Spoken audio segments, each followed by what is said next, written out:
హరి ఓం. తేదీ 26/11/24 మంగళవారము. శ్రీకృష్ణ పరబ్రహ్మణే నమః.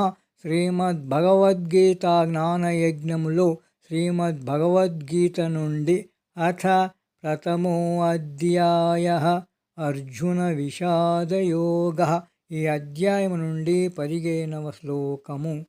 పాంచజన్యం ఋషికేశః దేవదత్తం ధనంజయః పౌండ్రం దద్మో మహాశంకం భీమకర్మా వృకోదరః. తాత్పర్యం: శ్రీకృష్ణుడు మరియు అర్జునుడు వారి శంఖములైన పాంచజన్యము మరియు దేవదత్తములను పూరించారు. అత్యంత భయంకరుడైన భీముడు పౌండ్రం అను మహాశంఖమును పూరించెను. గోపాలకృష్ణ భగవానికి జై.